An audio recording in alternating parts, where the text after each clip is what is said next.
Najbolj blesteči učenci v Piranu si vsako jutro vestno umivajo zobe in tako so pripravljeni na nenapovedan obisk medicinske sestre z modrimi tabletkami in pasto za fluoriranje. Kaj se je zgodilo, da imaš danes tako čiste zobe? Ne vem. A si me sanjal po noči? Nisem. Tabletke razkrijejo tudi starost umazanije, kar sestra upošteva pri končni oceni.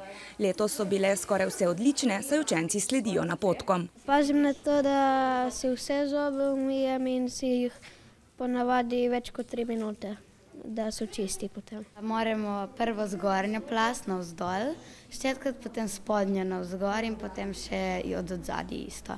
3-krat na dan sem rabil prati, imam špango, zato pa rabim po 10 oziroma 15 minut prati s 5 četkami. Zobni aparat je nadležen, pravi, a izplača se potrpeti, saj bodo zobje kmalu ravni. Enako je z ustno higieno, ki gre z roko v roki z zdravo prehrano. V šoli se učijo, kaj je dobro jesti in česa naj se pazijo. Da ne jemo preveč sladkarij, kaka peciva, slaščice, ki imajo veliko sladkorja.